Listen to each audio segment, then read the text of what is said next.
that's good for them, it's certainly good for the country. Quick summary of what the Chancellor is proposing for young people then. Housing benefit will no longer be automatically available for those aged between 18 to 21. The Chancellor's centrepiece policy of a new national living wage, that will not apply to anybody below the age of 25. Maintenance grants currently given to university students from families with an income, a household income that is, under £42,000 will be turned into loans. I'm joined from our central London studio by Charlotte Bowyer, who's the head of digital strategy at the Adam Smith Institute, and as well by Adi Adeyemi, who's the national vice chair for the Young Fabians. Very good morning to both of you. Charlotte, I can start with you. As we list those items in the budget that apply to young people, I mean, for instance, the living wage being the most obvious one, huge fanfare surrounding that. We're not going to debate the rights and wrongs of it. Let's just debate the fact that it doesn't apply to anybody under 25, so they do not stand. Sure, and I think actually that's quite a good thing. If you're looking at having a sort of a higher wage rate, then obviously you're asking workers to be more productive, and that's harder for people who are young who don't necessarily have the skills to compete. And actually, by not applying this high living wage to people under 25, it actually gives them a really good foot in the door and a comparative advantage against their older peers. And if this is someone who's like 18, 19, 20 trying to start on their first job, actually the fact that they can be undercut slightly with wages is probably a really good way of getting them the experience they can use to gain more skills and then eventually earn more. Well, so I actually would take that as quite a good thing. Maybe not if you're 25 and earning the national living wage and about to be undercut by somebody who gets your job, but well, be that as it may. I'm sure the Adam Smith would like that idea, free market vigour and all the rest of it. Adi Adeyemi, what stood out for you in terms of young people here? I mean, the feeling is that if we look at the things we listed there, the student grants, the housing benefit, the fact that the national living wage wouldn't apply to anybody under 25, it doesn't look a great budget for young folk. No, it's a really disappointing budget for young people, and I think for Charlotte to say that it's a good thing that under 25-year-olds will not have the living wage applied to them, which is just a repackaged national minimum wage, isn't it, is quite disappointing to hear. I think we know that with the combination of inflation and the low tax credits, the living wage by 2020 won't actually be much of a living wage itself. I think, and combined with the other things you mentioned, like maintenance grants no longer being applicable to younger people, this is just going to dissuade younger people from entering into higher education. So it's not a very good budget for young people. We've said that before, Adi, haven't we? We've said that before. You know, tuition fees, we're going to do that. Rules affecting people coming from foreign countries to take up university places. None of those things happened. Sure, but this isn't about foreign students coming into education here. I think it's about not dissuading the poorest students from entering into university.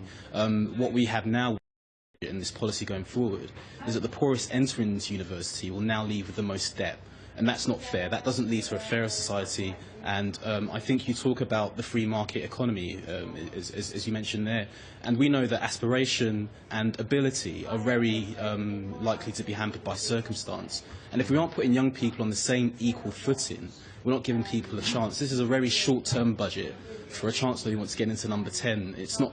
It's playing politics with young people's futures. It's not a good thing at all. Charlotte Bowyer, there's an intergenerational transfer of wealth going on here, isn't there? Yeah. You could look at what's happening to pensioners. They're enjoying this fantastic triple lock. You know, inflation's on the floor, but their pensions are rising by far more than inflation. They're doing very well. Absolutely, and I completely agree. I think actually the burden of where the cuts are falling and who's being asked to take the biggest hit isn't fairly distributed, and pensioners really are getting a boon at the moment. So I do agree, you know, each individual policy might be sort of okay on its own, but totted up, they do stack quite hardly against young people, and that obviously does matter when you're trying to get people who maybe haven't got the best chance in life or hadn't had the best start to, you know, try and help them get on the path. So I do agree actually that we need to better distribute who's taking the hit and who's being asked to contribute to the these cuts. What do you think about that? I mean, would you have means tested some of the benefits that pensioners enjoy, for instance? That was another way of raising revenue. Sure. I think that's perhaps a good way to see who has the broadest shoulders in society to help reduce the deficit.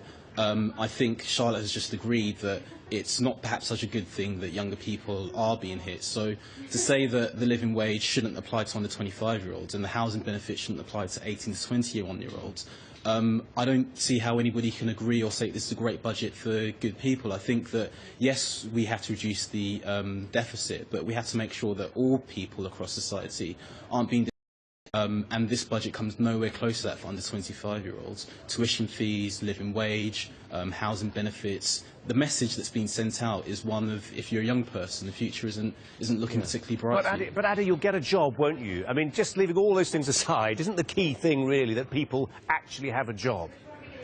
Well, it's one thing giving a slogan and saying, yes, you will have a job, but the evidence suggests that we're not moving in that direction. We're not having as much investment in skills, in infrastructure. You know, they're hedging decisions on Heathrow and things like that. And the future then isn't perhaps so...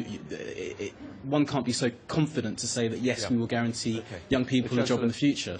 Say he was creating a million more apprenticeships. Yes, you can, Charlotte. Can you conjure, before you put that point, I want you to conjure with this idea as well. Housing benefit. Adi just raising the point about housing benefit there. The problem with budgets is it takes a long time to unravel. One of the unforeseen consequences could be housing benefit 18 to 21-year-olds cut, more young people living rough. That's a genuine possibility. Say some charities.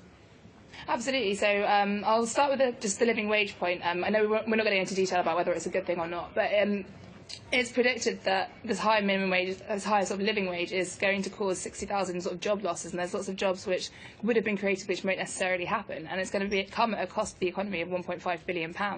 So when we're talking about it's unfair that people who are under 25 aren't getting such a high wage, I mean, ideally it'd be wonderful to pay people lots of money, but when you've got to compete against people and you haven't got the skills, this is actually a really good way of ensuring that the people who don't lose out are young people. And actually that means that it hits lots of other minorities and low-skilled workers, and that's a bad thing. But in the specific example of young people, this actually isn't terrible for them.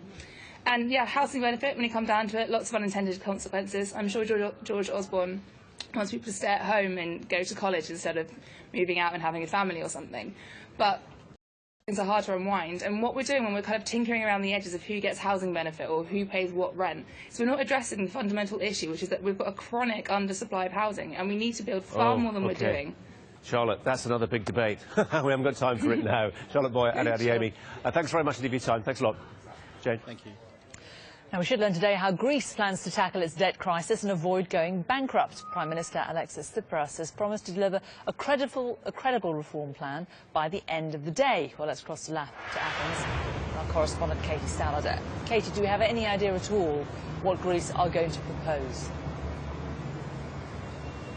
I think the key here is not necessarily the broad brushstrokes of what they're offering, but the detail. I think what we've seen this week is a degree of exasperation about the vague aspirations that Greece has brought to the table, but what the European creditors side are calling for now are serious, credible proposals. The German Chancellor in particular is saying that these need to be precise proposals. So this is about what they are going to do, and more crucially how they are going to do it. I think we're likely to see offers in terms of tax and pension reforms, which the Greek letter sent yesterday to the European side had said they could begin as soon as next week. So they're saying the start of next week they could already get underway with reforming the pensions and tax system. But what they are going to want in return for that is at least the promise that the debt burden will be considered. We know that the IMF has said that the debt burden that Greece is currently shouldering is unsustainable. The problem is, particularly the German side really does not want to consider